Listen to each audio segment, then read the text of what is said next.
अगर शांति की जगह दोगलेपन के लिए नोबेल पुरस्कार या फिर ऑस्कर का अवार्ड मिलना होता तो डोनाल्ड ट्रंप अब तक उस मंच पर कई बार वो इनाम पा चुके होते। 36 बार हिंदुस्तान पाकिस्तान के बीच सीजफायर का दावा करने वाले ट्रंप के नखरों पर भारत ने मानो अब स्पष्ट कर दिया है कि ट्रंप चचा बस करो ये दोगलापंती या फिर भाड़ में जाओ। सच कहें तो बड़ा जरूरी था, क्योंकि भारत पाकिस्तान युद्ध के बाद जिस तरह से भारत के सम्मान को ट्रंप भारत की मजबूरी समझ रहे थे, जिस तरह से भारत को वो बेइज्जत करने का कोई मौका नहीं छोड़ रहे थे, भारत पर टैक्स का बोझ लाद रहे थे, नोबेल प्राइज की खींच दुनिया के सामने जता रहे थे, भारत ने अब स्पष्ट कर दिया कि नहीं चलेगा। डोनाल्ड ट्रंप को यह लगता था कि शायद भारत उनकी धमकियों से डरकर अपने पुराने दोस्त रूस से तेल नहीं खरीदेगा। टीवी मीडिया पर डोनाल्ड ट्रंप ने आकर कहा भी कि भारत देखिए हमसे डर गया।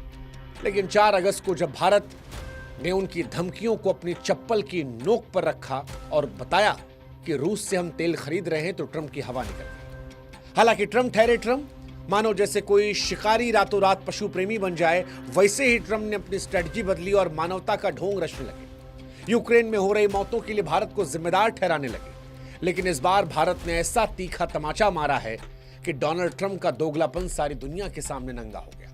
भारत ने मानो स्पष्ट शब्दों में कह दिया कि सुनो ट्रंप, ये दोगलेपन की नौटंकी कहीं और कर लेना यार। हम न तुम्हारी धमकियों से डरते हैं और न तुम्हारी नैतिकता के ढोंग में फंसने वाले हैं। और सच कहें तो भारत का जवाब सिर्फ एक जवाब नहीं था, एक संदेश था। ये दोगलापंती नहीं चलेगी कि दूसरों को नैतिकता सिखाओ और खुद रशिया से सौदा करते जाओ।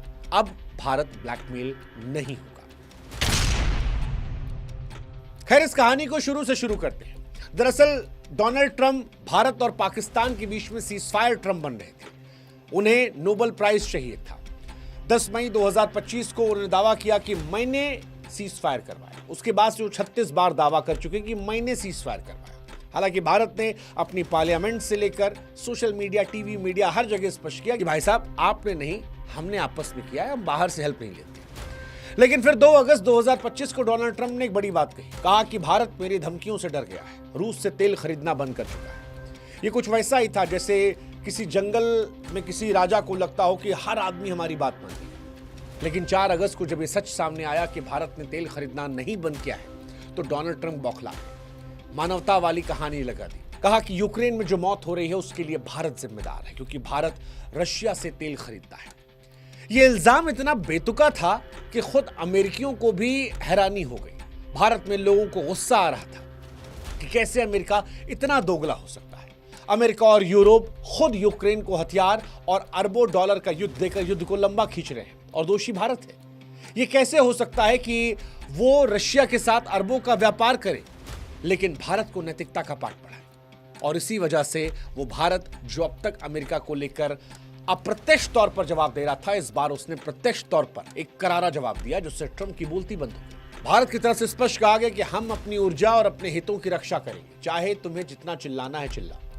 यह कहा कि पश्चिमी दुनिया दोहरा रवैया नहीं अपना सकती। ऐसा नहीं हो सकता कि तुम रशिया के साथ खुद सौदा करो और भारत को कोसते रहो। जिस युद्ध को तुम खुद बढ़ा रहे हो उसमें मरने वाले लोगों के लिए तुम हमें जिम्मेदार ठहराओ। ये दोगलापन अब नहीं चलेगा।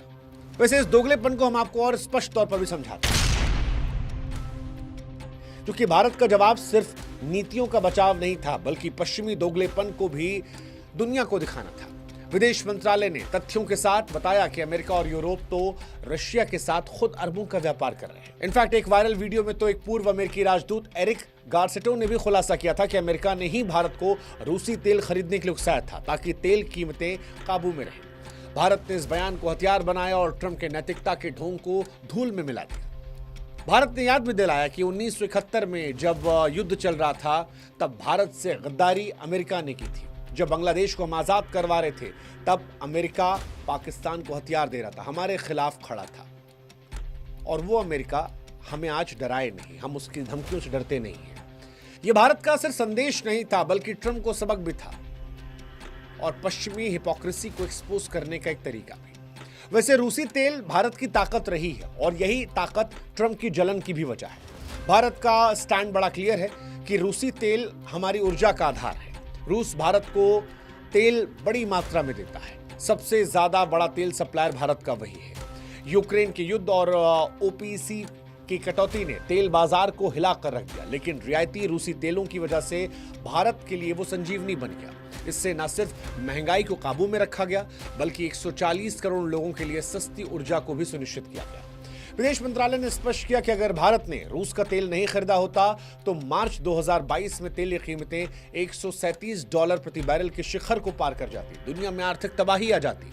ट्रंप को शायद ये बात समझ नहीं आई कि भारत अपनी नीतियां धमकियों से नहीं बल्कि हितों से बनाता, और इसीलिए भारत ने भी स्पष्ट किया कि हम अपने हित और आर्थिक सुरक्षा को प्राथमिकता देंगे। तुमको जितना चिल्लाना चिल्लाओ।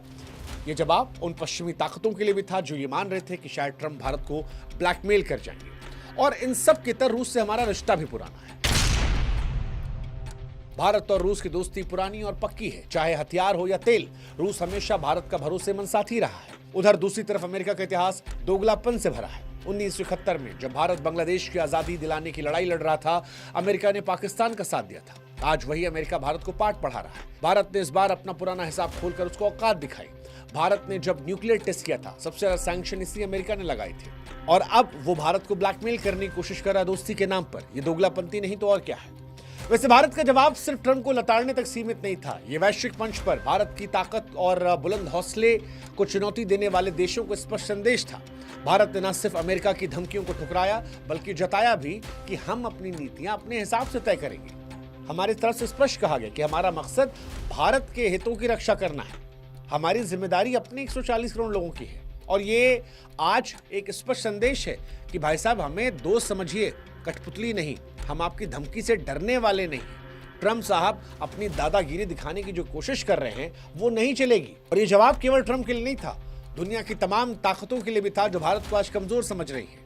भारत का जवाब डोनाल्ड ट्रंप की धमकियों को राख में मिलाने वाला था। न सिर्फ पश्चिमी दोगलेपन को बेनकाब करने वाला था, बल्कि भारत की कूटनीतिक ताकत और वैश्विक शक्ति के रूप में उभरते रुतबे को भी दिखाने वाला था। भारत ने स्पष्ट कर दिया कि अपने हितों और ऊर्जा सुरक्षा से समझौता नहीं करेगा। अब शायद ट्रंप को भी समझ में आ गया हो कि भारत को धमकाना ठीक नहीं। वैसे अमेरिका के अंदर से आवाज भी आने लगी है कि ट्रंप का पागलपन अमेरिका को भी बर्बाद कर सकता है। बाकी रही बात भारत की, भारत अमेरिका की तरह न दोगला है, न नैतिकता का ढोंग करता है। भारत दोस्तों के साथ दोस्ती बरकरार रखता है, दोस्तों का इस्तेमाल नहीं करता है, दोस्तों को दबाने की कोशिश नहीं करता है। और अमेरिका को भी संदेश है कि भाई साहब, ना धमकी चलेगी ना पाखंड, दोस्त रहना है रहो, नहीं रहना तो भाड़ में जाओ।